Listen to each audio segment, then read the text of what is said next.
പെരിയാറിലെ മത്സ്യക്കുരുതിയിൽ പാതാളം regulator cum ബ്രിഡ്ജിൽ പരിശോധന തുടങ്ങി.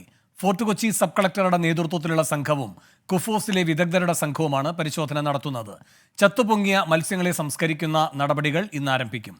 അശ്വിൻ പാലാഴി കൊച്ചിയിൽ നിന്നും ചേരുന്നു കൂടുതൽ വിവരങ്ങളുമായി. അശ്വിൻ, എന്താണ് ഈ പരിശോധനയുടെ പുരോഗതി? എന്താണ് ഇവർ പറയുന്നത്?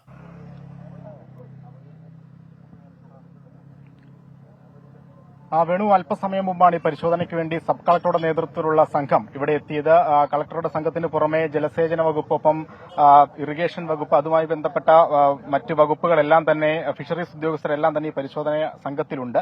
ഇതുകൂടാതെ കുഫോസിലെ വിദഗ്ധ സംഘം ഈ പാലത്തിനടിവശം വെള്ളമടക്കം പരിശോധിക്കുന്ന നടപടികളും പുരോഗമിക്കുകയാണ്.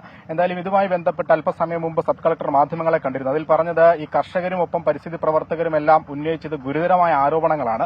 അത് വിശദമായി തന്നെ പരിശോധിക്കും എന്നുള്ളതാണ് സബ് കളക്ടറുടെ നേതൃത്വത്തിലുള്ള സംഘം ഈ പരിശോധനയ്ക്ക് ശേഷം വ്യക്തമാക്കിയിരിക്കുന്നത്.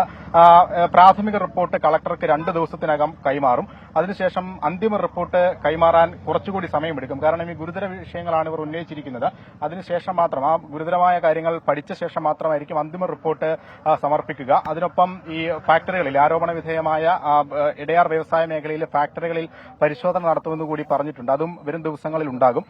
എന്തായാലും നിലവിൽ ഇവരുടെ പരാതികൾ പൂർണ്ണമായും സബ് കളക്ടറുടെ നേതൃത്വത്തിലുള്ള സംഘം കേട്ടിട്ടുണ്ട്. അതടക്കമുള്ള കാര്യങ്ങളിൽ വിശദമായ പഠനം നടത്തും, പരിശോധന നടത്തും. അതിനുശേഷം നടപടികളിലേക്ക് കടക്കും എന്നുള്ളതാണ് പറഞ്ഞിരിക്കുന്നത്. ഒപ്പം ഈ റിപ്പോർട്ടിൽ പ്രധാനമായും പരിഹാരത്തിന് ഊന്നൽ നൽകുന്നതിനോടൊപ്പം തന്നെ എന്താണ് ഇതിന്റെ പിന്നിലുണ്ടായ പ്രശ്നം, ഇതിന്റെ കാരണം എന്താണ്, ഇങ്ങനെ ഒരു മത്സ്യക്കുരുതി നടക്കാനുള്ള കാരണം എന്താണ് എന്നടക്കമുള്ള കാര്യങ്ങൾക്കായിരിക്കും മുൻഗണന കൊടുക്കുക എന്നുള്ളതാണ് പറഞ്ഞിരിക്കുന്നത്. എന്തായാലും ആ പരിശോധന ഇപ്പോഴും പുരോഗമിക്കുകയാണ്.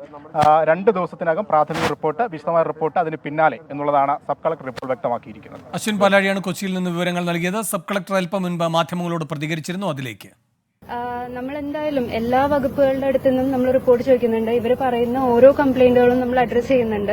ഏതെങ്കിലും ഡിപ്പാർട്ട്മെന്റിന്റെ ഭാഗത്തുനിന്നോ ഏതെങ്കിലും ഇൻഡസ്ട്രിയുടെ ഭാഗത്തുനിന്നോ എന്തെങ്കിലും രീതിയിലുള്ള അനാസ്ഥ ഉണ്ടായിട്ടുണ്ടെങ്കിൽ അത് നമ്മൾ തീർച്ചയായും അന്വേഷിക്കും.